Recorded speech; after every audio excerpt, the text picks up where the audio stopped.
Hello students, कैसे हैं आप लोग। चलिए, एग्ज़ाम की बात की नेक्स्ट पार्ट में आप सभी का स्वागत है। और इसमें हम लोग पढ़ेंगे संचार व्यवस्था के बारे में। संचार व्यवस्था क्या होता है, इसमें आप देखेंगे कि अगर कोई आपके पास मैसेज है, इन्फॉर्मेशन है, तो दूसरों के पास कैसे पहुंचाते हैं और पहुंचाने के लिए कौन कौन सा प्रोसेस अपनाना पड़ता है। यही सारी चीज़ें इसमें हम लोग देखेंगे कि एक मैसेज को, एक इन्फॉर्मेशन है, मान लीजिए कि कहीं कुछ हुआ, तो आप देखेंगे कि आज के पहले क्या था, पहले इन्फॉर्मेशन को दूसरी जगह पहुंचाने में बड़ी दिक्कत होता था। लेकिन आज के समय में कोई भी घटना घटित हुआ तो सोशल मीडिया के माध्यम से आसानी से वो सभी जगह क्या हो जाता है, फैल जाता है। उसमें कौन कौन से उपकरण उपयोग में लाए जाते हैं, उन सारी चीज़ों के बारे में देखेंगे। ठीक है, तो सबसे पहला चीज़ कि यहाँ पे एक बात आपको जानना है, मॉड्यूलन क्या है। तो मॉड्यूलन ये वर्ड आपको सुनने को मिलेगा। जैसे में कि कोई व्यक्ति पैदल चल रहा है तो उसकी वेलोसिटी कम है, वो धीरे धीरे चल रहा है, और उसी व्यक्ति को मोटरसाइकिल पे बैठा दिया गया तो उसकी वेलोसिटी क्या हो गई, बढ़ गई। तो मॉड्यूलेशन का मतलब किसी कम तीव्रता से चलने वाले व्यक्ति को तेजी से चला देने की प्रक्रिया क्या है, मॉड्यूलेशन। यदि मोटरसाइकिल से चल रहा है उसको उतार दीजिए तो क्या हो गया, डीमॉड्यूलेशन, उसकी वेलोसिटी घट गई। तो वही वर्ड आता है यहाँ पे, देखना है चीज़ को, मॉड्यूलेशन और डीमॉड्यूलेशन।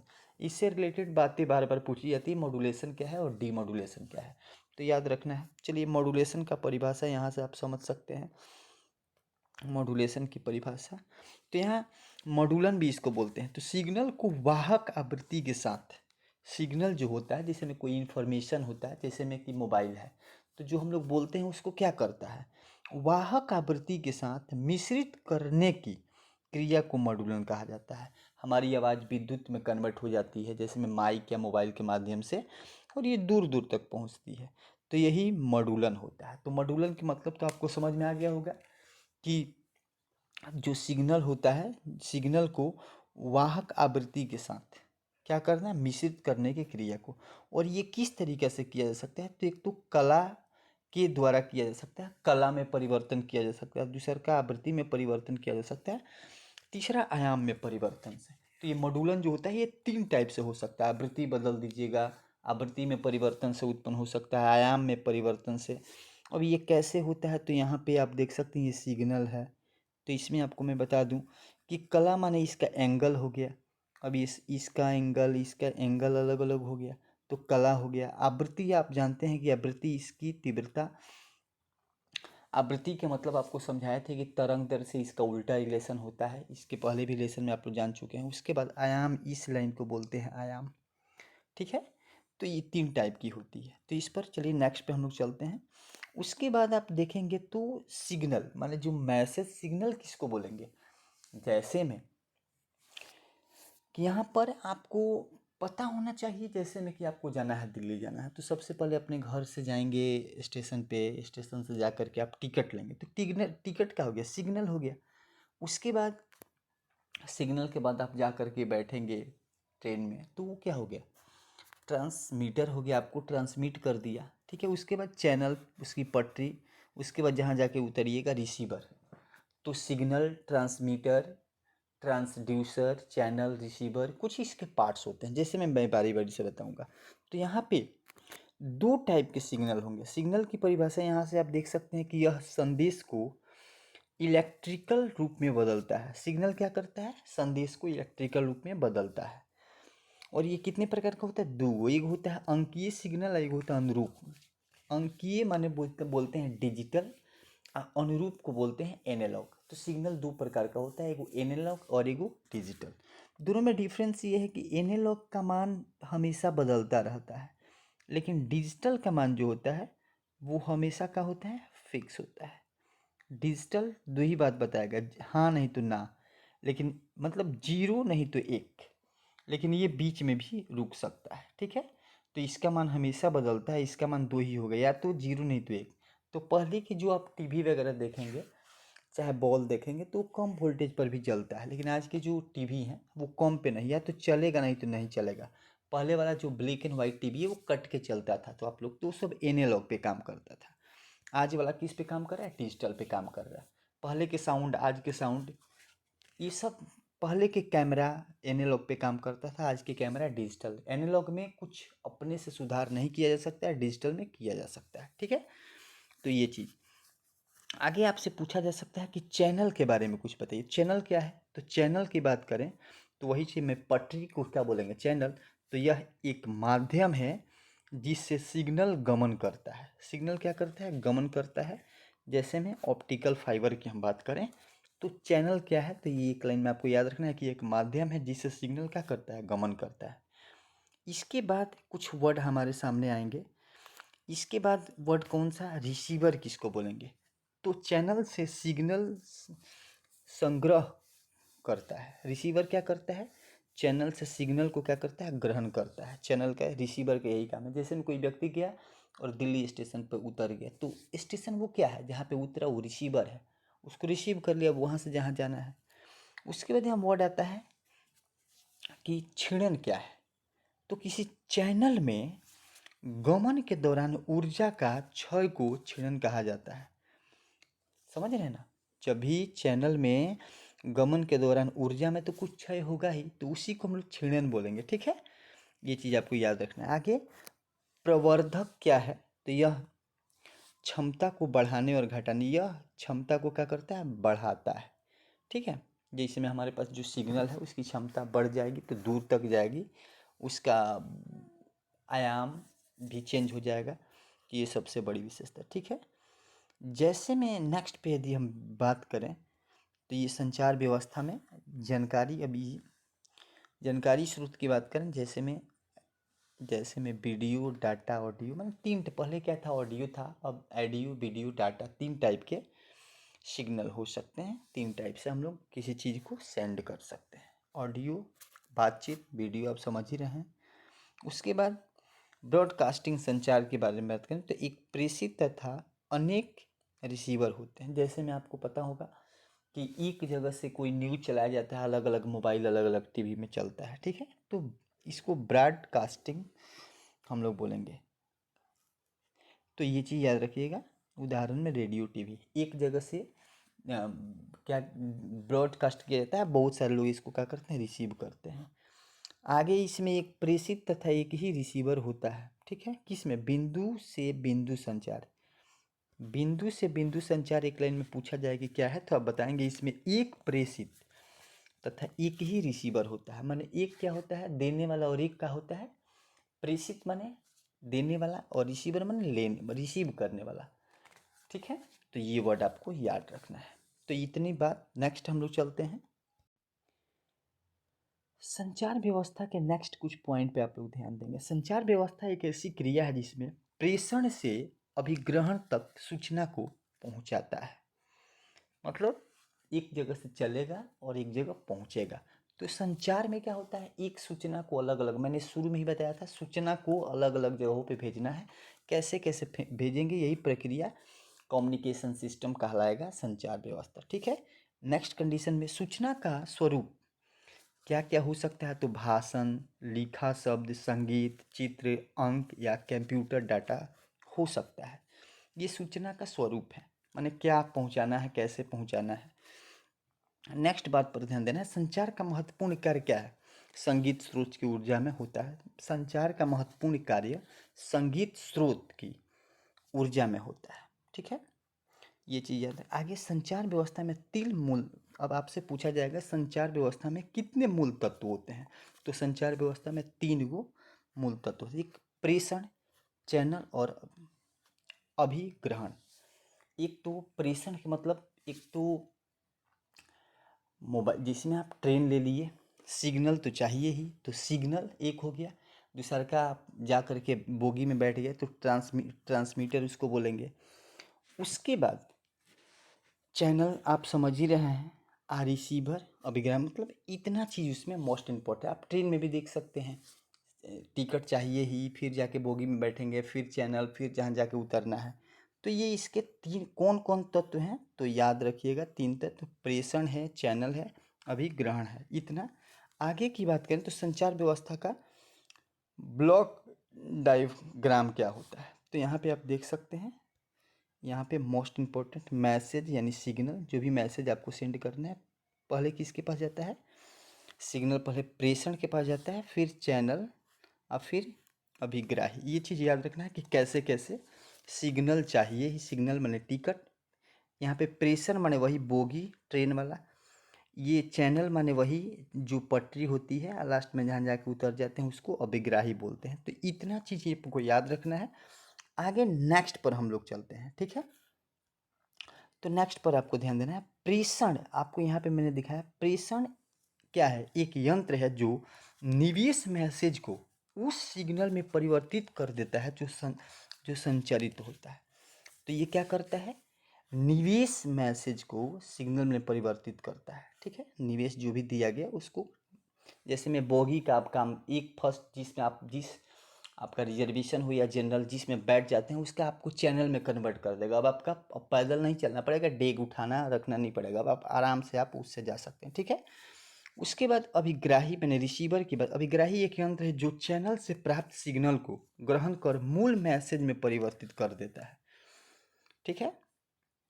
आगे सिग्नल क्या है, तो सिग्नल रूप अलग अलग होता है, सिग्नल का जो रूप है वो अलग अलग होता है, यानी विद्युत सिग्नल से आसानी से संचरित होता है।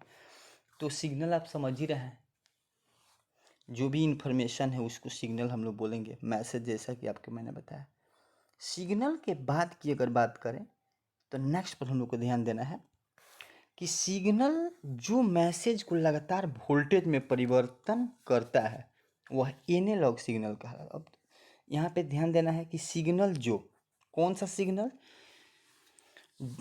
मैसेज को लगातार वोल्टेज में क्या करता है, परिवर्तित करता है, उसको क्या बोलेंगे, एनालॉग सिग्नल बोलेंगे, ठीक है। आगे रेडियो तथा टेलीविजन एनालॉग सिग्नल का, रेडियो टेलीविजन किसके उदाहरण हैं, तो आपसे पूछा जाएगा रेडियो तो एनालॉग के हैं, किसके हैं, एनालॉग। आगे अंकीय की बात करें, मान जैसे मैं कि डिजिटल, एनालॉग और डिजिटल, तो अंकीय की बात करें तो सिग्नल वह सिग्नल है जो मैसेज को स्टेप वाइज मान में तोड़ते हुए चलाता है, ठीक है।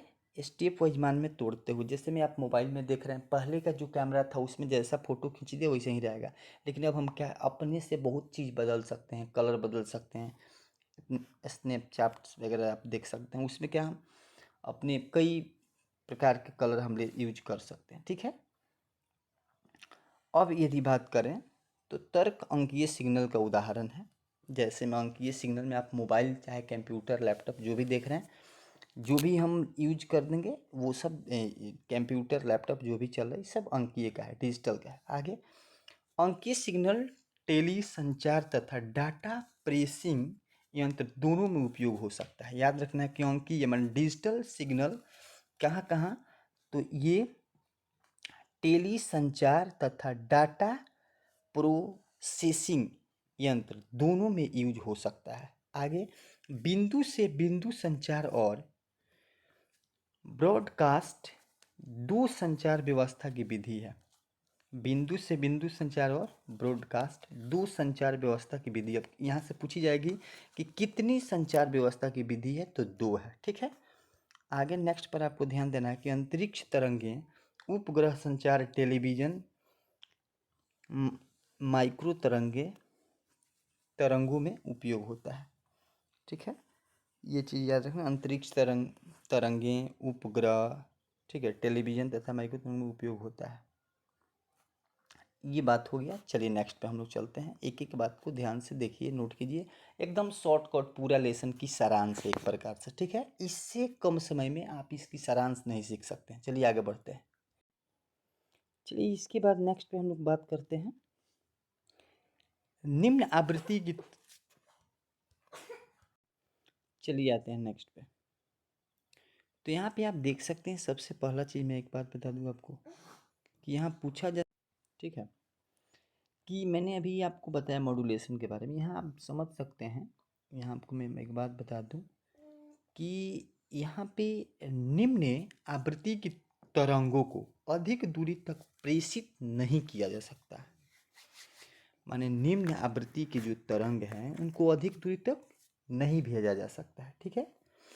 इसलिए इस निम्न आवृत्ति के तरंगों को किसी उच्च आवृत्ति की वाहक तरंगों के साथ अध्यारोपित करने की क्रिया को मॉड्यूलेशन बोलते हैं। मैंने अभी बोला ना कि सबकी लिमिट है। किसी भी जैसे निम्न आवृत्ति की कोई तरंग है तो उसको अधिक दूर तक नहीं भेजा सकता है, तो क्या किया जाता है, उसको मिलाया, उसको अध्यारोपित किया जाता है। किसके साथ? उच्च आवृत्ति की वाहक के साथ। जैसे में कि नॉर्मल कोई हम लोग बोलते हैं और माइक से बोलते हैं तो क्या बोल देते हैं, उसको हम लोग उच्च आवृत्ति में कन्वर्ट कर दिए, ठीक है, क्रिया को, उसी को मॉड्यूलेशन बोलेंगे। जैसे मैंने आपको ऑलरेडी बताया था कि कोई व्यक्ति पैदल जा रहा है, उसको मोटरसाइकिल पे बैठा दिए तो क्या मॉड्यूलेट कर दिए, उसकी वेलोसिटी को क्या कर दिए, हम बढ़ा दिए, वो दूर तक जा सकता है, ठीक है, उसको क्या बोलेंगे, मॉड्यूलेशन बोलेंगे, ठीक है। मॉड्यूलेशन के बाद अगर मैं आपको बात बताऊं, निम्न आवृत्ति वाले सिग्नल को मॉड्यूलन सिग्नल कहते हैं। अब आपसे पूछा जाएगा कि निम्न आवृत्ति वाले जो सिग्नल होंगे उसको क्या बोलेंगे, मॉड्यूलन सिग्नल उसको बोलेंगे, ठीक है। मॉड्यूलेशन 3 प्रकार के होते हैं, मैंने ऊपर भी बताया था आपको मॉड्यूलेशन के प्रकार। एक होता है आयाम मॉड्यूलेशन, दूसरा का आवृत्ति मॉड्यूलेशन, और तीसरा कला मॉड्यूलेशन। तो ये 3 प्रकार का होता है। अगर आपसे कोई पूछे कि आयाम मॉड्यूलेशन क्या है, तो आपको याद रखना है कि आयाम मॉड्यूलेशन की बात करें तो आयाम वह प्रक्रिया है जिसमें वाहक तरंग का आयाम मॉड्यूलक तरंग के तात्क्षणिक मान द्वारा परिवर्तित किया जाता है, आयाम मॉड्यूलेशन कहलाता है। माने कहने का मतलब कि यहाँ पे क्या बोलते हैं, आयाम को चेंज करते हैं। माने इसको ऐसे भी बोल सकते हैं कि ऐसा मॉड्यूल जिसमें आयाम को बदल के और उसको मॉड्यूलेट किया जाता है, उसको क्या बोलेंगे, आयाम मॉड्यूलेशन बोलेंगे, ठीक है। दूसरों की तुलना में बैंड की चौड़ाई एम में कम होता है। अगर हम किसकी बात करते हैं, आयाम मॉड्यूलेशन की बात करते हैं, एम्पलीट्यूड मॉड्यूलेशन, तो दूसरों की तुलना में बैंड चौड़ाई इसकी क्या होती है, कम होती है, एम की कम होती है। आगे जैसे में कि एम का परास अधिक होता है, तो यहाँ से एम की दक्षता अच्छी नहीं होती है। एम में माने आयाम मॉड्यूलेशन में क्या नहीं होता है, में शोर अधिक उत्पन्न होता है। आगे ये बात आपको ये, तो यहाँ से अब इसकी कुछ विशेषता आपसे पूछी जा सकती है कि जो आयाम मॉड्यूलेशन है क्या क्या। आप परास की बात पूछा जाए तो इसकी परास जो होती है वो अधिक होती है। दक्षता की बात करें, माने इसकी जो क्षमता की दक्षता की बात करें तो ये अच्छी नहीं होती है, लेकिन शोर इससे क्या होता है, अधिक होता है। इसके बाद यदि हम बात करें तो नेक्स्ट पर आपको ध्यान देना है कि जब मॉड्यूलक तरंग को उच्च आवृत्ति के तरंगों के साथ, जो मॉड्यूलक तरंग है, मॉड्यूलक तरंग की यदि बात करें तो उच्च तरंगों के साथ अध्यारोपित इस प्रकार किया जाता है कि सिर्फ आवृत्ति परिवर्तन हो, तो इस प्रकार को आवृत्ति मॉड्यूलेशन। मैंने अभी बोला था कि अगर आयाम चेंज हो रहा है तो उसको आयाम मॉड्यूलेशन बोलेंगे, आवृत्ति चेंज हो रहा है तो उसको आवृत्ति मॉड्यूलेशन बोलेंगे, ठीक है। और अब जैसे में कि एम एवं एफएम दोनों टेलीविज़न में उपयोग होता है। और इसकी बात करें फ्रीक्वेंसी मॉड्यूलेशन तो एफएम बोलेंगे उसको, आइए एम्पलीट्यूड मॉड्यूलेशन, ठीक है। तो ये दोनों के अब पूछा जाएगा टेलीविज़न में कौन उपयोग में लाया जाता है, तो एम और एफएम दोनों उपयोग में लाया जाता है। ये बात आपको क्या करनी है, याद रखनी है। आगे यदि हम बात करें तो नेक्स्ट बात पर कि मोडेम एक ऐसी युक्ति है जिसमें मॉड्यूलेशन तथा डीमॉड्यूलेशन दोनों क्रियाएं होती है। अब यहाँ से ऑब्जेक्टिव क्वेश्चन बन सकता है कि मोडेम क्या है, तो ये एक ऐसी युक्ति है जिसमें मॉड्यूलेशन और डीमॉड्यूलेशन दोनों क्रियाएं, माने हम बढ़ा भी सकते हैं और क्या कर सकते हैं, घटा भी सकते हैं। नेक्स्ट बात पर ध्यान दें, मॉड्यूलेशन की गहराई बढ़ाने पर एम तरंग की शक्ति बढ़ती है। अभी पूछा जा सकता है कि इसकी गहराई अगर बढ़ाएं तो क्या होगी, तो एम की शक्ति क्या होगी, बढ़ जाती है। आवृत्ति में संग्राहक तरंग जो संग्राहक होता है उसका तरंग आवृत्ति प्रकार के साथ क्या होती है, बदलती रहती है। आवृत्ति के साथ एफएम तरंगें परिवर्तित होता है, ये बात याद रहे। आवृत्ति के साथ कौन तरंग बदलता है, तो एफएम तरंग बदलता है आवृत्ति के साथ। आगे एक वर्ड आता है आयन मंडल का अपवर्तनांक कितना होता है, तो 1 से कम होता है। मैं पूरा लेसन नहीं पढ़ा रहा हूँ, मैं आपको सारांश बताने की कोशिश कर रहा हूँ। आगे एफएम जो है रेडियो के लिए आवृत्ति परास इसका कितना होता है, तो 88 से 108 मेगा हर्ट्ज तक होता है। ये बात आपको क्या करना है, याद रखना है। इसके बाद आकाश संचालन रेडियो संचार में उपयोग होता है। अब यहाँ पूछा जाएगा कि आकाश संचालन किस में उपयोग होता है, तो रेडियो संचार में उपयोग होता है। इतना बात आपको याद रखना है। अब इससे रिलेटेड क्वेश्चन कैसे पूछा जाएगा उस पर हम लोग बात करते हैं। चलिए आते हैं पॉइंट पे। चलिए देखिए कैसे कैसे क्वेश्चन इससे पूछा गया है। तो पूछा गया है कि तीक्ष्णता को मापने के लिए निम्नलिखित में कौन से मात्रक सही है, डेसीबेल, ओम, एम्पेयर, वाट। तो आप देख सकते हैं इसमें जो है एम्पेयर तो आप लोग जानते ही हैं, वोल्ट भी जानते हैं, डेसिबल भी जानते हैं, लेकिन इसको किस में मापा जाता है, तो याद रखिएगा ओम से इसको मापा जाता है। तीक्ष्णता को किससे मापा जाता है, ओम, ओम से, यानी इसका बी ऑप्शन क्या है, सही है। चलिए नेक्स्ट पे आते हैं। चलिए अब हम लोग आते हैं बी पर। फैक्स का अर्थ क्या है, सब लोग जानते होंगे, ये बड़ी फेमस क्वेश्चन है।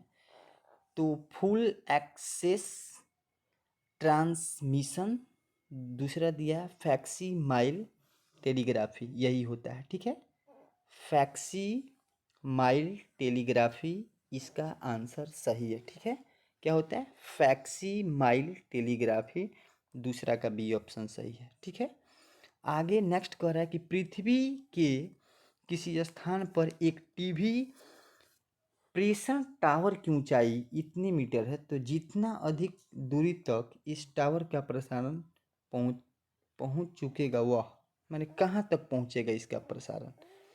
तो एक चीज़ आपको याद रखिए, टीवी की ऊंचाई कितने, मतलब टावर की ऊंचाई कितना है, 245।